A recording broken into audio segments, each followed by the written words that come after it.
Welcome to Love Where You Live. This is a podcast about people living in Boulder County talking about what they love the most. I'm Amanda Lovato, co-hosting with Michael Lovato today, and I'm here to interview a very special guest and friend, Lynn McChesney. Some of you may be wondering, who is Lynn McChesney? Lynn is a mother, a grandmother. Lynn is an equestrian. She is a visionary entrepreneur, and she is the owner and operator of Triple Creek Ranch. Welcome, Lynn. Well, thanks for having me. It's great to have you. It's so fun to have you, Lynn, and I'm here, and I'm also going to extend that thanks. And so people will say this: you are the operator of Triple Creek Ranch. In a quick soundbite or a long one, what is Triple Creek Ranch? What is Triple Creek Ranch? A accumulation of 33 years of a lot of passion, a lot of hard work that developed into a community of different people that have been in and out of my life for 33 years. Amanda, you're one of them right now. Your daughter is one of them right now. I've had people that have already been there that have developed into my life. That's all about being there for the love of the horse.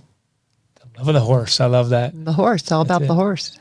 So we obviously have to hear more about that, Amanda. I know you had a little follow up there, but I'll say 33 years. So take us back. Is that when you established Triple Creek? Was that 1991? If I'm doing the math correct? March 11th. To be precise, March. That's right. So 2:10 in the afternoon. And look at that. That's amazing. So usually we kind of like to flow from early days and when you moved here, but let's just dive right in there. So it's March 11th, you know, and we're going to come full circle, but what was it like? You kicked it off. Were you nervous? I mean, was it like you're opening this amazing thing that has now endured for 33 years, 3 decades plus? Well, I don't think anybody really knows how much they don't know when you get into business. It's that simple. Yeah. I mean, I knew I loved horses and I knew I wanted to do horses. And I had been doing horses already because we moved to Louisville when we moved here in 87 into Boulder County. So I'd already been on the road going from different facilities and different houses and already selling and marketing horses for people. So I just needed to find a place to put everybody there instead of running up and down the road. Okay. So went by and did a take one out of the box and went home and bought it. Wow. Yeah. That's fantastic. Okay.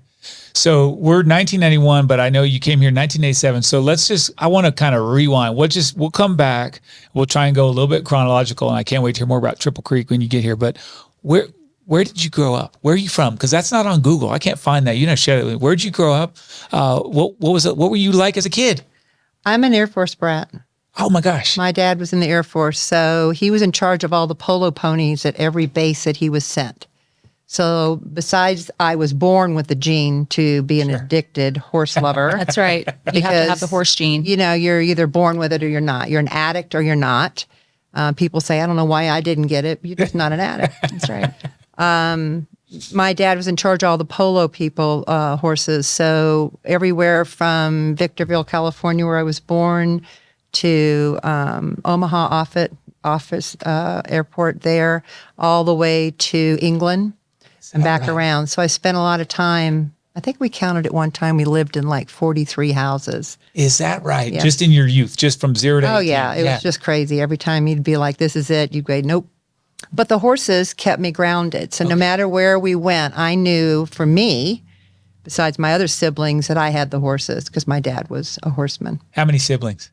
4. 4. Older, younger, both? Younger. I'm the oldest. You're the one. old. Well, that does not surprise me, Lynn. You are a natural I was the boss. Yeah. This is P.S. to anyone, if I make it about me, I'm in my element because I like to surround myself with strong women. And I got one on either side. So just a footnote. So favorite place, if you just picked one, maybe 1.5 places that you lived, like one that you just had to say this was a cool spot. Santa Cruz, California. Santa Cruz. Okay.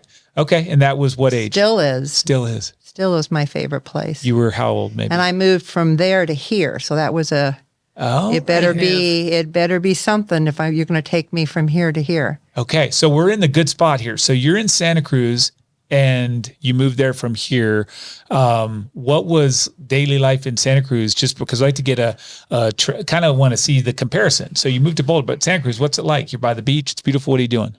I lived on the yacht harbor. Dang. Okay. Yeah. This is powerful because that's a hard draw to. Wow, Lynn. Why did you leave? Yeah. And then 30 minutes from there up into the Redwood Forest, up on top of Mount Madonna State Park was my aunt, which is also a renowned known equestrian, and her daughter. So I had them up there.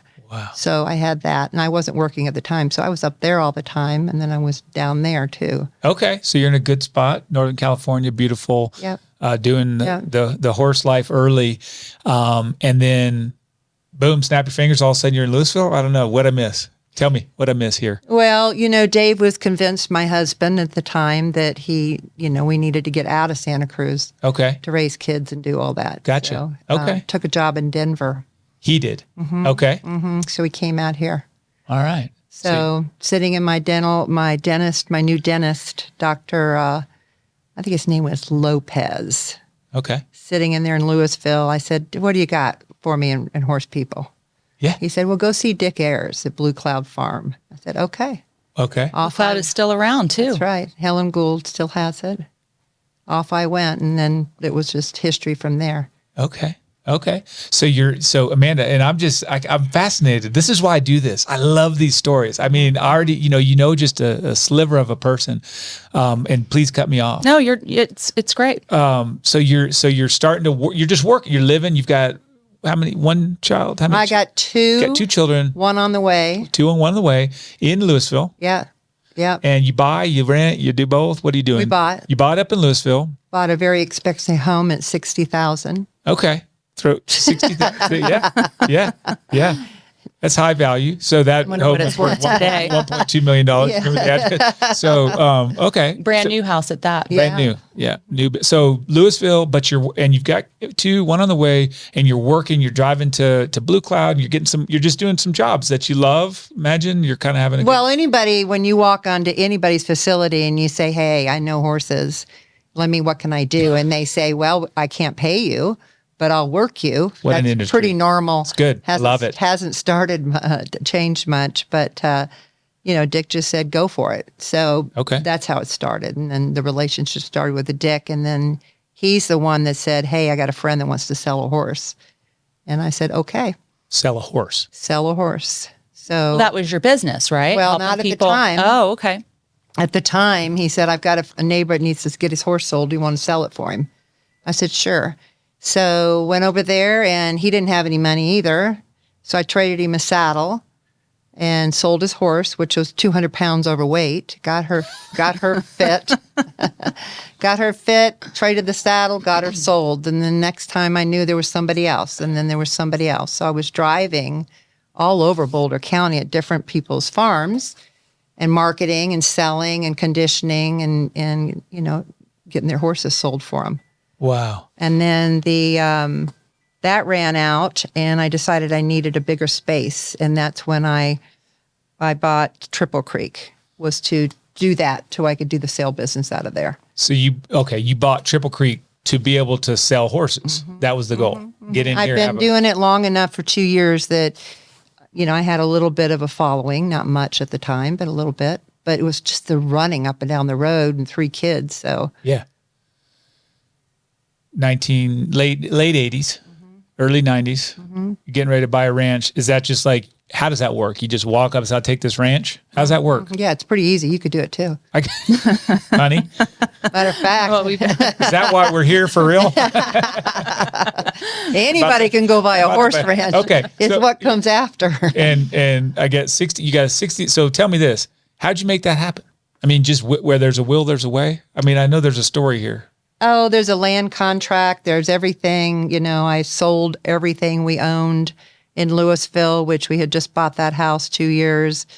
Brand new furniture, all the stuff you do to put in a house. Make it a home. Okay. Make it a home, slow but sure. And then found this and said, "Okay, I don't care what we have to do." So we sold everything. Hardly had the money for the escrow and was headed in and sold the last of the bunk beds. Got rid of those. Sold the diamond I had, which still right off my hand. Who cared? I wanted the ranch. I didn't care what it was. She was going to do whatever it took Yeah. to get that ranch. Yeah. Yes. Yeah. So did that and got it bought and went down to Walmart and got some air mattresses Okay. and moved into a single wide trailer that the agricultural help had lived in on that part of the farm. I didn't move into a house. It was that. Oh, man. And it's 64 acres, Lynn. 64 acres. Rolling acres, too. Beautiful. That And was you've it. got 3 ponds or 2 ponds? There's 3 ponds. Triple That's creek. why it's why I called Triple Yeah. Creek, because Yeah. there's 3 creeks. Must be. All right. Keep going. You're on the trip. I mean, I'm painting a picture. I'm sure everyone is. So we're 1991. You said double wide. It didn't look what it. Oh, I'm no, sure it didn't. wasn't double wide. Single wide, It was got a a single single- wide with a pop out, 3 little kids, a husband, me. We did it all. And of course, all I cared about was getting to the barn. Dang, I love this. Yeah. See, folks, this is my quick. I like to look at the folks and say, take some notes. If you want it bad enough, you make it happen. You make it happen. Absolutely. That's so good. And there's not enough of that, I think. So good less. So and then I'm sure at that point, it's just like the next day you're profitable. It's amazing. You're ready to Yeah, it was tough. It was tough. It was Tell me about that. hard, my first 3 years, I didn't know if I'd make it. Okay. I wasn't sure we were going to be able to pull it off. And we bought that farm for nothing. You can imagine real estate cost at that time. Yeah. But it was still a lot. And it was a lot to take care of and a lot to do. And there wasn't any hired help. So it was me and Dave. And my oldest was in 3rd grade. Wow. And then, of course, Zach was born. He was 2. And he's still there. I tease him. He's still in the basement. So. Yeah. Hey, at least there's a basement now, because Well, before there wasn't. No, there was single no wide with a basement. pop out. That's right. He was That's in the pop. exactly right. Those are some good times. I bet. I And bet. to work we went, and we just started developing and, sales and boarding were my primary business for a long, long time, 15 years, sale business. So that carried me for a long time. And your boys were in it too. They worked at that barn every day. Well, besides Zach, Yeah. Oh, okay. he'd get off the bus and go behind the house, clear up to the back lake. It'd take him, we'd be like, where's Zach?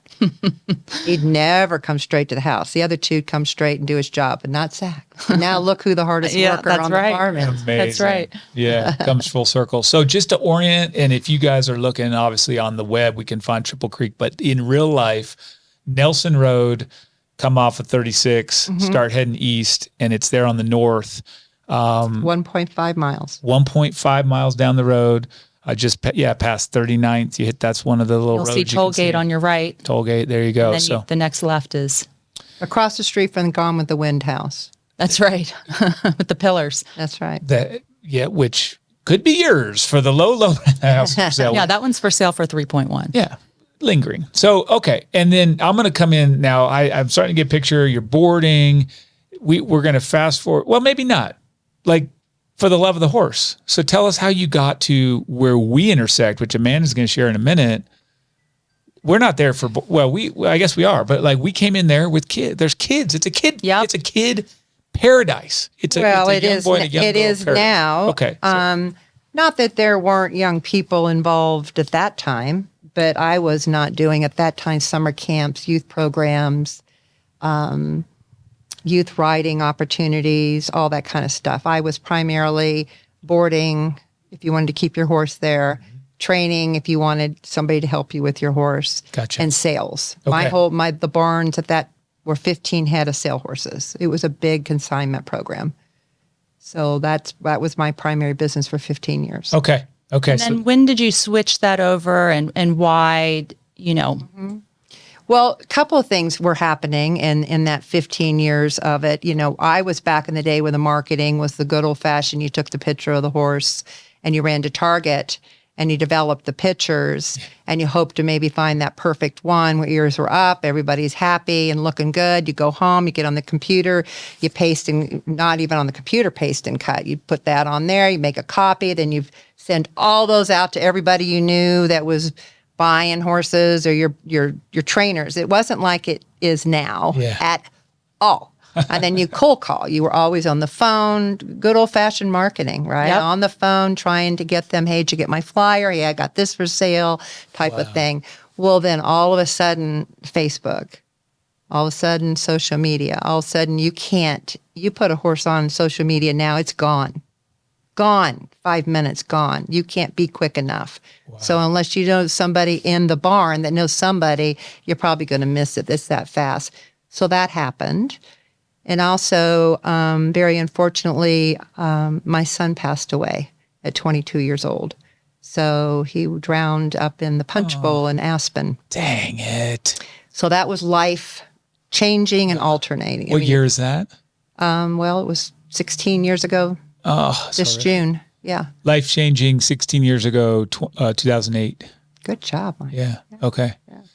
So tell us what that means. Life changed. I mean, that's. Well, you just don't function. So everything stops. Of course. Nothing matters. No. You don't care if you Zero. keep the ranch, lose the ranch. It's over. Plus, 2009, the economy went to hell. Great. That's right. It sure did. So boom, boom, boom. There was lots of things just swirling around in the universe. Right. So by the time I came back online enough to realize, my farrier told me one day, he passed me. He said, how you doing? I said, I'm not doing so good. He goes, well, you need to get better quick. And he says, you can't do this. I said, I just don't really care. He says, yeah, you do. Get up. Go back to work. Gave me the chills. Just get with it. He says, it's not, this isn't forever. There is another way out. You're going to be okay. Get up and keep going. So once he did that, going back online. What's his name? Tell us his name. Steve Tail. Steve Tail. Thank you, Steve Tail. Okay. Yeah. Kicking the pants. Yeah. So once I did that and came back online, it wasn't the same. Therefore, the sale business, that back and forth hustling, it was gone. So I needed something more nurturing, something that would make me want to get up and go to the barn besides the horses, which they did, because you get to go to the barn no matter what. Yeah. You got to go feed them. You got to go take care of them. That doesn't stop. And that does put you in a little bit better mood. Mm-hmm. I know from personal experience, if I go to the barn and I'm not in a great mood, I come back and I feel like my heart's full. Yep. So that's exactly what I did. I just looked at it and said, what could be better than horses? And I said, children. Oh. So started the lesson program developed around the kids, which in Boulder County at that time, unless you owned a horse and you were in a training program with a trainer with your child, there was nowhere to go to really get lessons. Makes sense. There was no camps to speak of. So if you're a little girl sitting in town and you've got the gene and you're an addict. She's describing Valentine. Yeah. Carrie, our daughter. You're a complete addict and nobody will let you ride because you don't own a horse, you don't have all those things, then you're out of luck. Yes. Okay. So that wedge of the big circle of wedges of what you see, there was a lot of people like that, one very small wedge that people were offering opportunities for people to come and say, yeah, do summer camp, get involved. Wow. Hey, take lessons. We've got a great youth program. So, and that just filled the heart because now you've got horses and now you've got kids and now you've got not only that, but nothing wrong with the adults. They're amazing. They're part of the picture. Sometimes. Yeah. But No. Just kidding. The kids really, they do. Kids are awesome. They are awesome. And what Lynn has created too is a magical place. My boy does not have the horse gene. He has the tractor gene. He would rather be out there with Cesar or Zach hammering stuff or riding the tractor, but he loves camp. Mm-hmm. He loves it. He started going last year. And, admittedly, unlike a lot of the children, he doesn't love getting on the horses, mm-hmm. but he loves mucking out the stalls. Mm-hmm. There's other things that you guys have created for these children to do that make them so happy. He comes back exhausted too, which is amazing. Dirty too. And dirty. That's fine. That's the goal. That's the goal. Tired and dirty. Yeah. Tired, dirty, happy. So I just transitioned from the sale business for all those reasons into that, and it saved me. Yeah. It saved me. In a lot of ways. I love that. What a beautiful I think you're feeling sort of helpless and you're in a hole, and then you start providing, you're helpful to everyone. You provide this amazing experience, and it lifts you. And magical. Yeah. So, I mean, yeah, thank you for sharing that. I know that never gets easy. I mean, you can tell that story for another 10, 20 years. It's going to be as painful. So that's okay. I'd rather talk about him than not talk about him. I know. And for sure. And I think anyone that, all of us can relate to that because we all have parents, we all have kids. Sorry, we don't all have kids. If we don't have kids, we all have parents, right? So everybody can have that mother, son, father, daughter, any bond right there. We can all feel that. I mean, it gets me, like I said, choked up in a little bit of a, I don't know. It just gives me the shivers. Let's do this, Amanda. We mentioned Valentine, so now we're back in what year? What happened? How did we bring our horse genes over with her horse genes? How did this happen? Michael, I think the way I figured out Valentine had the horse gene, I put her on top of a pony when she was 18 months old, and she loved it. Whereas when we did that with Zane, he screamed and cried and said, "Get me off." Valentine loved it. She wanted to walk. She wanted to trot. She wanted to do everything. So, I started looking around and I found this one place out in Lafayette who offered parent-child pony rides, for $25 or something. So we did that for a little while. And then I heard about this place called Triple Creek Ranch holding horse shows. And I said, well, that would be fun to go to. I've got my 3-year-old. Let's just do something because I'm home all day with the 3-year-old now, and I've got to find things to do other than the zoo, other than the children's museum. And I know she has the horse gene. So anyway, we went on to Triple Creek to go watch the horse show, uninvited, but we just went. And I met you, Lynn, with my 3-year-old then, and you said, why don't you just go take a walk around my ranch? There's this girl named Ella. She's around with the mini ponies. Go see her and go hang out with her for a little while. I bet your daughter will love that. So I found Ella, who's still at Triple Creek now to this day. I think she was 8 or 9 at the time, and she's walking around with the 2 minis. And we hung out with Ella, and my daughter loved it. And we watched a little bit of the horse show, and we went home. And I thought to myself, wow, this ranch is really amazing. I really like this woman. She's a straight shooter. She's direct. She's honest. And you need that in the horse industry. The horse industry, it can be, a hard place to be. And you need honest people. And I like to surround myself with people just like Lynn. Oh, well, thank you. Yeah. So I told myself, all right. I looked up on her website. She offered camps when kids were 5.5. I said, all right. Got 2.5 years left. And we did. We enrolled Valentine. And actually, I remember, Lynn, you remember March, before she wasn't quite 5.5. She wasn't a legal 5.5. And you said, you know what, we can bring her in, brought her into a spring break camp. And she did a 2-day spring break camp, I think. That's right. That's exactly right. And she said, almost. Well, and then I said, you know what, Lynn, I really want to get my daughter horseback riding lessons here. And she said, no. And I said, too little, too young. But I wouldn't take no for an answer.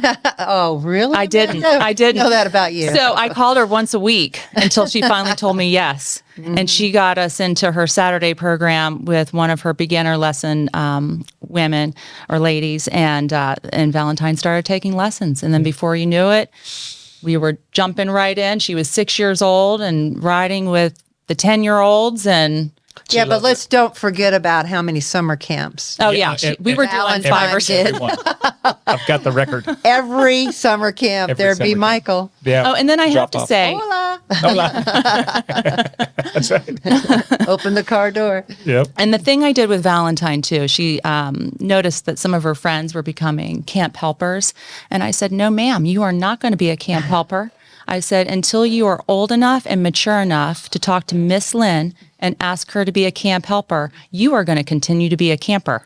And it took everything she had. It took her, I don't know, maybe 6 months. Took a while, yeah. Took her a little while, but she did it. And I have to say, Lynn, now that she's a helper, you have empowered this child. Yeah. It is amazing to see her blossoming and flowering, you know, and you guys offer such an incredible program for growth. You know, this year they're doing a summer helper program where if they do one, I think they get a t-shirt, and it goes on where they get rewarded. And Valentine said, Mommy, I don't want to do any less than 5. Really? She's going after the big She's going incentive. for the big She prize. wants to, but you know, and then Michael and I are like, oh gosh, we got to figure out our vacation plans. We don't No know. vacation. Got the horse gene. Yeah, So she and does. I think this is now. Let's go to. All right. I'm listening to this podcast. I don't know anything about horses, but I have kids. Tell us what's the draw? Like, why do I go out and drop my kid off? What's a horse camp? Tell us what it's about. What do you do? What's the ins and outs of these camps? I don't know. I need to know. Well, the draw is a combination of not just the horse. It's being outside underneath the blue skies. Yeah. It's being grounded with your feet on the ground. It's being going back to your roots of feeding and watering and cleaning and helping with the horse and learning about that, farrier work, veterinarian work. So yeah, we do a lot of riding. Yeah. But there's a lot of just being outside for those, 5 hours, whatever they're there, of Mother Nature all around you. I mean, we've got the owls, we've got the baby horses, we've got this, we've got that type of They thing. have a bobcat there too. Yeah, I I mean, saw a snake. yeah, we see a lot of those. Saint saw the. Yeah. Yeah, Okay. those will scare you right out of Keep- the keep indoor. your- Not our boy. Okay. So, it's more than just the horse, but that's the draw, because I get a lot of boys in summer camp and their moms are always worried because there's so many little girls, and those boys have so much fun, and so do the little girls. And for me, it's if you never take lessons and you never learn to ride at the level that Valentine, your daughter, is at, that's okay. I've created an opportunity in a place that you can come at least 7 times a year if you wanted to do 7 camps, which Valentine did. Yes, she has. He has. But even if you did 1 or 2, let's just say 1, that little girl, that little boy knows that once a year they can go and safely learn to ride. They don't ever come off a lead rope. They're very well supervised. Sure. And have that whole feel of what that feels like. I mean, you can't get that sitting and watching it on TV. You can't get it doing anything else that I can think of unless you're in the trenches with it. And might I add, Well said. I've been at a lot of barns throughout my life. Lynn has the most beautiful, well-kept, cared for, and safe horses. I mean, obviously things happen sometimes, but they are so safe. Things happen everywhere.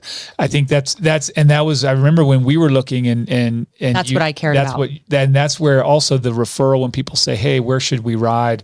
Immediately she brings up safety and It's the number one thing. So I love that answer because, again, from my perspective, not being born with the horse gene, but marrying into it, it really is awesome that the kids get fired up about Nutrition Day. And they come and they're not in there. They don't run in and jump on the horse. They've got to learn how to muck the stall, do the chores. Chores are huge. That's a big part of, I think, raising a good kid, giving them chores. So then suddenly you're going to do chores at camp and you love it. Well, you know what I'm most impressed with? You remember all the days, Michael, because you dropped off a lot. I'd open that car door and here you'd be with your bags of carrots and bags of apples. It's Nutrition Day. Nutrition Day, yeah. Or how about game day? Game day's good. Game day's good. Game day's the best day of the week. The donut hole race, M&M race, all of it. I know. all that good stuff. And that's why Zane needs to sign up because I don't get to watch when she's the helper. That's true. That's true. Well, Zane loves it. No, for sure. And not for the horses, just what she was talking about. And he does, and he's cute. Like he does like the horses. Like he doesn't have maybe the passion that Valentine does. But so coming to others, so your summer program, there's 7. I just want to kind of highlight this again because it's huge. And Lynn's, yes, a straight shooter, but a huge heart too. Huge. Which generous. You feel. Like we all feel that that care. So folks can find a camp all summer, and then we have. I mean, I know the answer here, but what else are we offering here for camps? Well, I wouldn't wait for all summer because they're already 3/4 full. So if you want to sign up, go to Triple Creek. I would suggest that if you want to get involved, there's 3-day camps, there's 4-day camps. Super. Type of thing. Okay. So there's that part of it to get the kids involved. As far as the lesson program, They need to be 7 years old to learn to ride. Okay. Unless, of course, you're Amanda's daughter.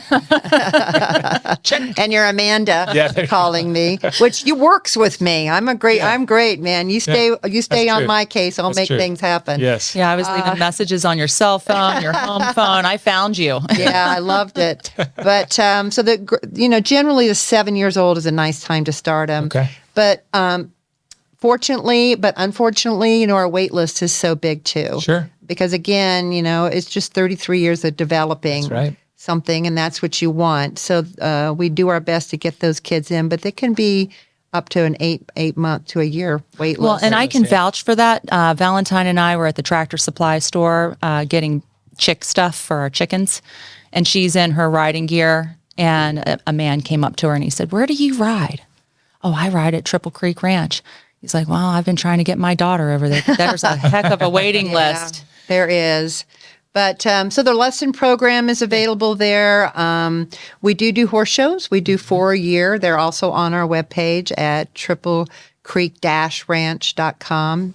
Triplecreek-ranch.com. Otherwise, you'll get the nice Triple Creek Ranch up in, where's that, Montana? I've done that. Oh, my God, that's gorgeous up there. It does look nice. It does look nice. Okay. So the horse shows are also there. You do not need to be invited to come. You, a spectator, you can always stop in and enjoy watching the horse shows. And then the horse shows also are part of our educational stuff for our lesson program, because those kids, as they're growing in the lesson program, we want to teach them what that's about too. So that's why we have the horse shows as well, to continuing education. So good. So good. I think Triple Creek, folks, it's a cool spot, magical spot. I think that really is the best term for it.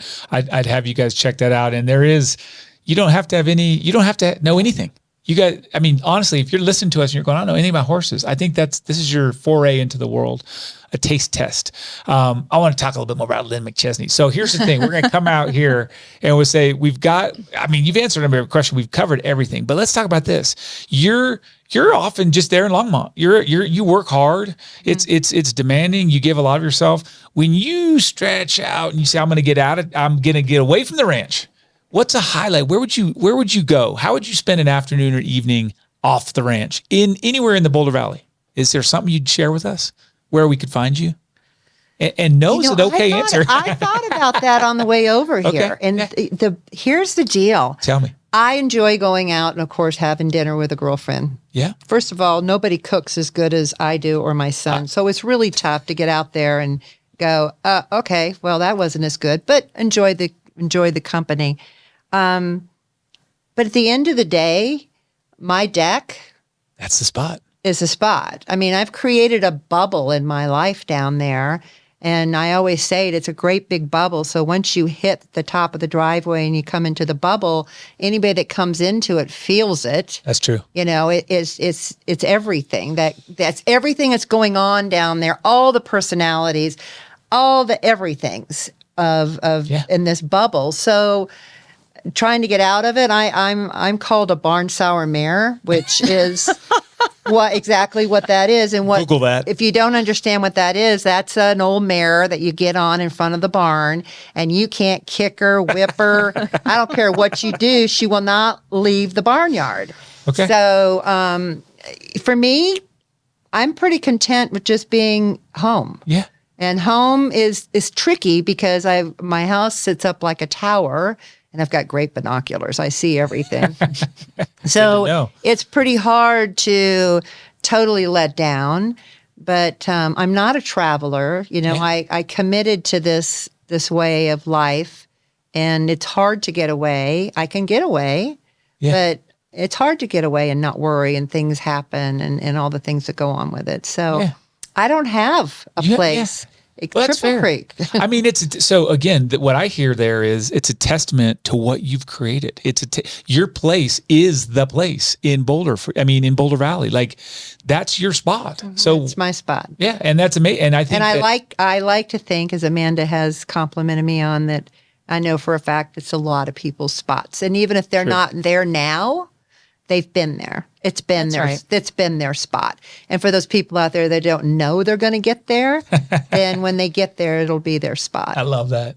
And if that's my job. My job is to create a bubble, and it's easy to do because there's no politics. There's nothing. Everything that I do there is for the good of the land, the good of the people, the good of the children, the good of the animals, the good of all the, the air, everything around me in my bubble.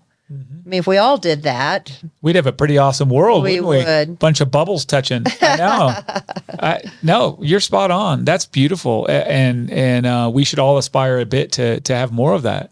Make our space our own. I mean, I like to get out too, but you really have to love where you are. And that's why we have this podcast. Say, you love where you live. You love where you live. Well, and I love Boulder County. I mean, I get down in my barnyard, and the last few nights have been unbelievably gorgeous. And That's now right. we're in that spring, late, gorgeous evening.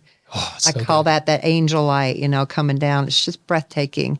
And you look back, and we still have the snow caps on the mountains, on the foothills. And It's the perfect time of year. It's just breathtaking. What a place to live. I did not know when I moved here that I would be where I'm at 33 years ago. I had no idea. Any part of you ever is like, hey, remember I head back to Santa Cruz when the last couple Well, my family's still there. Yeah. And they have 3 ranches. Yeah. Oh, well, there's 3 of what I do.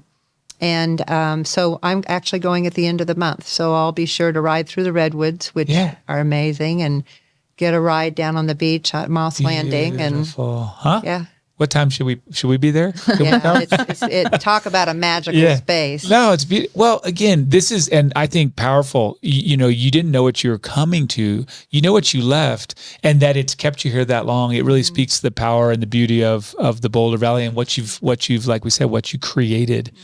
Right, Amanda? That's right. Yeah. So, well, I don't know. I guess the other thing is, and this, if you'd named a restaurant, Amanda and I were going to take you there, just so if you can't name, no, it's fine. It's the offer's up. Her son is like a gourmet chef. I mean, sometimes I overhear what he's making for Lynn that night, and I'm just like, whoa. Maybe I'll just have you guys over for There, hey, and then you'll see. Yeah.